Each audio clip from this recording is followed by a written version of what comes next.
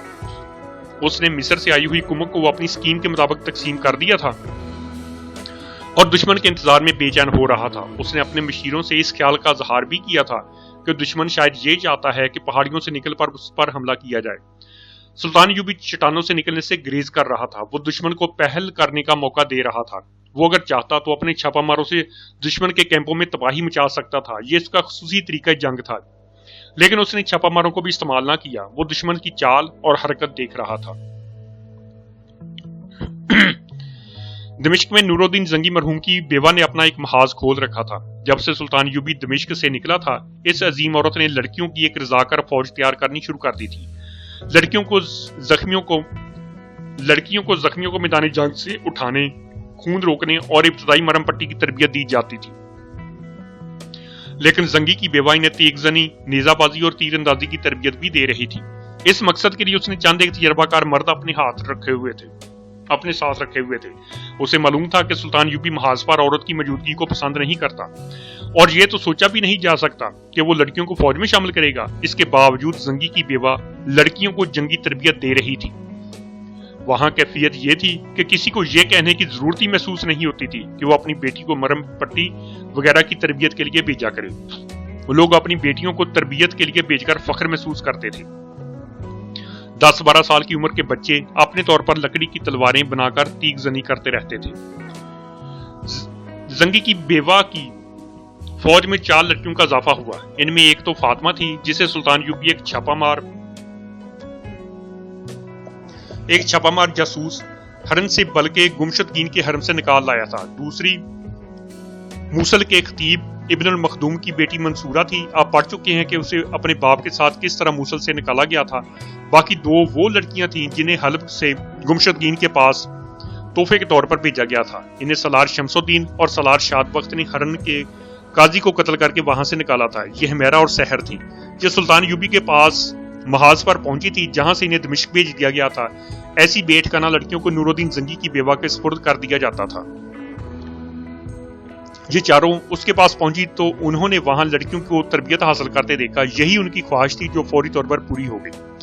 انہوں نے زنگی کی بیوہ کو اپنی آپ بیتی سنائی. وہ انہیں ان لڑکیوں کے سامنے لے گئی اور انہیں کہا کہ وہ تمام لڑکیوں کو تفصیل سے سنائیں کہ دشمن کے قبضے میں ان پر کیا گزری ہے. چاروں نے اپنی اپنی کہانی سنائی. خطیب کی بیٹی منصورہ ذہنی طور پر زیادہ مستعد اور ہوشیار تھی. اس نے لڑکیوں سے کہا، عورت قوم کی آبرو ہوتی ہے. دشمن جب کسی شہر پر قبضہ کرتا ہے تو اس کی فوج سب سے پہلے عورتوں پر حملہ بولتی ہے. تم نے ان 2 لڑکیوں حمیرہ اور سحر سے سن لیا ہے کہ جو علاقے صلیبیوں کے قبضے میں ہیں وہاں صلیبی مسلمانوں کے ساتھ کتنا ہولناک سلوک کر رہے ہیں. وہاں کسی مسلمان لڑکی کی عزت محفوظ نہیں. خدا نخواستہ دمشق بھی ان کے قبضے میں آ گیا تو تمہارا بھی وہی اشر ہوگا. اگر ہم نے خون کی قربانی دینے سے گریز کیا تو صلیبی ہمارے آقا بن کر رہیں گے. انہوں نے ہمارے بہت سے عمرہ کو خرید لیا ہے. اب صلیبی بھی تمہارے دشمن اور مسلمان عمرہ بھی تمہارے دشمن ہیں. اگر تم فتح حاصل کرنا چاہتی ہو تو انتقام کے جذبے کو زندہ پائندہ رکھو.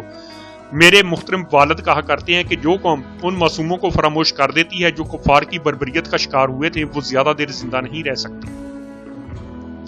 میری بہنوں، میں محترم سلطان صلاح الدین یوبی کی مرید ہوں. ان کے نام پر سولی چڑھنے کو تیار ہوں، لیکن مجھے ان کا یہ اصول پسند نہیں کہ عورت محاذ پر نہ جائے. انہوں نے جو سوچا ہے ٹھیک ہی سوچا ہے، لیکن عورت کو کمزور سمجھا جا رہا ہے. نوجوان اور خوبصورت لڑکیوں کو حرموں میں ٹھونس دیا جاتا ہے. ہمیں مرد کی تفریح کا ذریعہ بنا دیا گیا ہے. اس طرح قوم کی آدھی قوت بیکار ہو کر رہ گئی ہے. دشمن لشکر لے کر آتا ہے، اس کے مقابلے میں ہماری فوج آدھی بھی نہیں ہوتی. ہم مردوں کے دوش بدوش لڑیں گے اور فوج کی کمی پوری کریں گی. میں موصل میں جاسوسوں کے گروہ میں رہی ہوں. میں اس محاذ پر لڑ کر آئی ہوں. یہ میرے والد کی غلطی تھی کہ انہوں نے جذبات میں آ کر والی موصل پر اپنے اصل خیالات کا اظہار کر دیا. اگر وہ نہ پکڑے جاتے تو وہاں ہمارے ارادے کچھ اور تھے. ہم وہاں تباہ کاری نہ کر سکے اور ہمیں وہاں سے نکلنا پڑا. ان چاروں لڑکیوں کی آپ بیتی اور منصورہ کی باتوں نے لڑکیوں کے جذبے کی شدت میں اضافہ کر دیا. ان میں سے 400 لڑکیاں تربیت حاصل کر کے تیار ہو چکی تھی. انہیں محاذ کے لیے روانہ کیا جانے لگا. چاروں لڑکیوں نے چند دنوں میں کچھ تربیت حاصل کر لی تھی. انہیں روک لیا گیا، لیکن ان میں انتقام کا جذبہ اتنا زیادہ تھا کہ وہ اسی جیش کے ساتھ محاذ پر جانے کی ضد کرنے لگی. فاطمہ، حمیرہ اور سحر کی ضد اتنی سخت تھی کہ تینوں رو پڑی. ان کی آنکھوں میں خون اترا ہوا تھا. زنگی کی بیوہ نے انہیں بھی 400 کے جیش میں شامل کر لیا. ان کے ساتھ 100 مردوں کو بھیجا گیا. یہ رضاکار تھے. انہوں نے لڑنے کی تربیت حاصل کر لی تھی. ان کا کمانڈر حجاج ابو وقاص تھا. نور الدین زنگی کی بیوہ نے حجاج ابو وقاص کو ایک تحریری پیغام دے کر کہا، یہ سلطان صلاح الدین یوبی کو دے دینا. میں نے سب کچھ لکھ دیا ہے. تم انہیں یہ بتانا کہ یہ لڑکیاں زخمیوں کی دیکھ بھال کے لیے تیار کی گئی ہیں. تم ایک بار پھر سن لو. ان لڑکیوں اور رضاکار محافظوں کو اپنے ساتھ رکھنا. سب کو شب خون مارنے کی تربیت دی گئی ہے اور لڑکیاں بھی لڑ سکتی ہیں. زخمیوں کو سنبھالنے کے بہانے تم سب لڑو گے. فوج کے سامنے رکاوٹ نہ بن جانا. جہاں موقع ملے دشمن کو کمزور کرو. میں نے لڑکیوں کو بتا دیا ہے کہ وہ دشمن کے ہاتھ زندہ نہ آئیں. وہ خود کہتی ہیں کہ پکڑے جانے کا خطرہ ہوا تو وہ اپنی تلوار سے اپنے آپ کو ختم کر دیں گے. 400 لڑکیوں اور 100 رضاکار مردوں کا یہ دستہ گھوڑوں پر سوار دمشق سے روانہ ہوا تو سارا شہر امڑ کر باہر آ گیا. لوگوں نے جانے والوں پر پھول برسائے. اس قسم کی سلائیں بلند ہو رہی تھی، واپس نہ آنا، آگے جانا.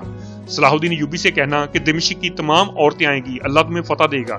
اسلام کا کوئی دشمن زندہ نہ رہے. شہر کے بہت سے آدمی گھوڑوں اور اونٹوں پر سوار دور تک اس جیش کے ساتھ گئے. رمضان کا مہینہ تھا. راستے میں ایک رات پڑاؤ کرنا تھا. افطاری کے وقت سے کچھ دیر پہلے یہ قافلہ ایک جگہ رک گیا. لڑکیاں کھانے کی تیاریوں میں مصروف ہو گئیں اور مرد خیمے نصب کرنے لگے۔ اپریل کا مہینہ تھا، راتیں سرد ہو جاتی تھی۔ گھوڑوں کے اس قافلے کے ساتھ اونٹ بھی تھے جن پر خیمے لدے ہوئے تھے، لیکن خیموں میں برچیاں، تلواریں اور تیر و کمان لپٹے ہوئے تھے۔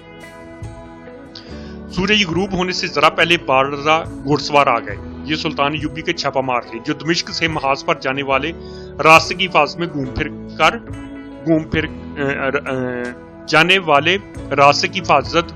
کر رہے تھے۔ انہوں نے لڑکیوں اور رضاکاروں کے قافلے کو دیکھ لیا تھا۔ ان 8 سواروں کو اپنی طرف آتا دیکھ کر میر کارواں حجاج ابو وقاص آگے بڑھا۔ چھاپا ماروں کا کمانڈر انتانون تھا۔ اس نے ابو وقاص سے پوچھا کہ وہ کون ہے اور کہاں جا رہے ہیں۔ ابو وقاص نے اسے مکمل جواب دیا اور اسے مطمئن کر دیا۔ چھاپا ماروں کو دیکھ کر بہت سی لڑکیاں دوڑ گئیں اور ان کے گرد جمع ہو گئیں۔ سب کا یہی ایک سوال تھا کہ محاذ کی کیا خبر ہے۔ انتانون نے بتایا کہ جنگ ابھی شروع نہیں ہوئی اور کچھ کہا نہیں جا سکتا کہ کس وقت شروع ہو جائے۔ انتانون بولتے بولتے چپ ہو گیا اور اس کی نظریں ایک لڑکی پر جام گئی۔ اس نے حیران سا ہو کر پوچھا، فاطمہ تم کیسے آ گئی ہو؟ فاطمہ بے تابی سے آگے بڑھی اور انتانون کا ہاتھ پکڑ لیا۔ انتانون نے فاطمہ کو گمشدگین کے حرم سے نکالا تھا۔ ابو وقاص نے انتانون سے کہا کہ وہ افطاری ان کے ساتھ کریں اور کھانا بھی انہی کے ساتھ کھائیں۔ سب بکھر گئے، ہر کوئی کسی نہ کسی کام میں مصروف تھا۔ انتانون اور فاطمہ نے اتنا سا موقع پیدا کر لیا کہ انتانون نے اسے رات کو ملنے کی ایک جگہ بتا دی۔ دمشق سے دور اس ویرانے میں اذان کی صدائے مقدس گونجی۔ سب نے روزہ افطار کیا، نماز پڑھی اور کھانا کھایا۔ سب دن بھر کے تھکے ہوئے تھے، جنہیں سونا تھا وہ سو گئے۔ لڑکیوں نے ٹولیوں میں بٹ کر گیت گانے شروع کر دیے۔ چھاپا ماروں نے ان سے کچھ دور اپنا ڈیرا جما لیا۔ انتانون اپنی پارٹی کو یہ کہہ کر چلا گیا کہ وہ ادھر ادھر دیکھ بھال کرنے جا رہا ہے۔ فاطمہ چپکے سے لڑکیوں میں سے غائب ہو گئی۔ وہ خیمہ گاہ سے دور ایک جگہ کھڑی انتانون کا انتظار کر رہی تھی۔ انتانون بھی آ گیا۔ فاطمہ کے ساتھ اس کی پہلی ملاقات ہرن میں ہوئی تھی۔ اس وقت انتانون سلطان ایوبی کا جاسوس تھا۔ اس نے لڑکی کو صرف اس لیے پھانسا تھا کہ وہ ہرن کے حکمران اور سلطان ایوبی کے دشمن گمشدگین کے حرم کی لڑکی تھی۔ اسے وہ اپنی جاسوسی کے لیے استعمال کرنا چاہتا تھا۔ حالات کچھ ایسے ہوئے کہ فاطمہ نے ایک صلیبی مشیر کو قتل کر دیا اور انتانون گرفتار ہو کر فرار ہوا اور فاطمہ کو ساتھ لے آیا۔ سلطان ایوبی نے فاطمہ کو دمشق بھیج دیا اور انتانون اپنی درخواست پر چھاپا مار دستے میں شامل ہو گیا۔ اب اتنے دنوں بعد فاطمہ اسے اچانک مل گئی تو انتانون نے بڑی شدت سے محسوس کیا کہ اس لڑکی کے بغیر اس کی زندگی روکھی پھیکی ہو گئی ہے اور یہ لڑکی اس کے دل میں اتر گئی ہے۔ یہ تعلق صرف اتنا ہی نہیں تھا کہ لڑکی کو جاسوسی کے لیے استعمال کرنا تھا، کچھ ایسی ہی کیفیت فاطمہ کی تھی۔ ان کی ملاقات جذباتی تھی، وہ اپنے قابو میں نہیں رہے تھے، لیکن انتانون نے اس کے بازوؤں سے نکل کر کہا، فاطمہ ہمارا فرض ابھی پورا نہیں ہوا۔ میں ہرن میں ابھی اپنا فرض پورا نہیں کر سکا۔ تمہیں وہاں سے نکال لانا کوئی کارنامہ نہیں تھا اور یہ میرے فرائض میں شامل بھی نہیں تھا۔ میں سلطان کے آگے شرمسار ہوں اور میں اپنی قوم کے آگے بھی شرمسار ہوں۔ میں چھاپا مار دستے میں اس لیے شامل ہوا ہوں کہ فرض پورا نہ کر سکنے کا کہ گناہ کا کفارہ ادا کر سکوں۔ سلطان محترم نے مجھ پر ذمہ داری عائد کر دی ہے کہ ان 7 چھاپا ماروں کی کمان اور قیادت مجھے دے دی ہے۔ اب ایک بار پھر تم میرے راستے میں نہ آنا۔ مجھے تم سے محبت ہے، لیکن مجھے پہلے فرض ادا کرنے دو۔ میں بھی فرض ادا کرنے آئی ہوں۔ فاطمہ نے کہا، میں گمشدگین کو قتل کرنے آئی ہوں، یہ ناممکن ہے۔ انتانون نے کہا، محترم سلطان عورت کو محاذ سے بہت دور رکھتا ہے، وہ شاید تم سب کو واپس بھیج دے گا۔ میں واپس نہیں جاؤں گی۔ فاطمہ نے غصے سے کہا، میں ثابت کر دوں گی کہ عورت حرم کے لیے نہیں جہاد کے لیے پیدا کی گئی ہے۔ انتانون میری یہ خواہش پوری کرو کہ مجھے اپنے ساتھ لے چلو، مجھے مردانہ کپڑے پہنا کر اپنے ساتھ رکھو۔ ایسا ہو نہیں سکتا، انتانون نے کہا، اگر میں تمہیں اپنے ساتھ رکھ بھی لوں تو میری توجہ تم پر لگی رہے گی، میں اپنا کام نہیں کر سکوں گا، اور اگر میں پکڑا گیا تو مجھے اس جرم میں قید خانے میں ڈال دیں گے کہ میں نے ایک لڑکی اپنے ساتھ رکھی ہوئی تھی۔ میری اور تمہاری نیت کتنی ہی نیک کیوں نہ ہو، یہ جرم معمولی نہیں۔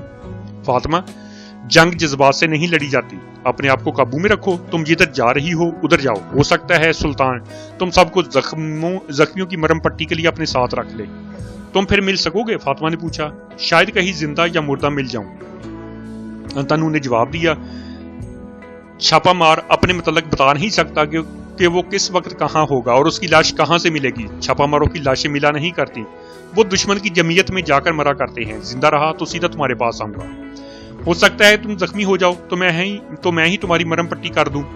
فاطمہ نے کہا، چھاپا ماروں کی مرہم پٹی دشمن کیا کرتا ہے۔ انتانون نے جواب دیا، فاطمہ جذبات میں نہ ہو، ہمیں جذبات کو بھی اور ایک دوسرے کو بھی قربان کرنا پڑے گا۔ اگر تم یہ چاہتی ہو کہ تم جیسی لڑکیاں حرموں میں نہ جائیں اور وہ صلیبیوں کے وحشی پن سے بچی رہیں تو میرا خیال دل سے نکال دو. میدانی جنگ میں تمہیں جو فرض سونپا جائے صرف اسے دل میں رکھنا. تم گمشد گینی کو قتل نہیں کر سکو گی، یہ ردہ بھی دل سے نکال دو. وہ بوجھ دل سے جدا ہوئے. فاطمہ پر انتنون کی کسی بات کا اثر نہ ہوا. اس کے دل سے گمشد گینی کے قتل کا ردہ بھی نہ نکلا اور انتنون کی محبت بھی نہ نکلی. سلطان ایوبی کی سرگرمیاں دو ہی تھی. میدانی جنگ کا نقشہ دیکھتا اور اس کی لکیروں میں کھویا رہتا، یا گھوڑے پر سوار اپنی فوج کی مورچہ بندیاں دیکھتا رہتا تھا. وہ کچھ دیر کے لیے یا موزوں وقت تک کے لیے دفاعی جنگ لڑنے کا فیصلہ کر چکا تھا.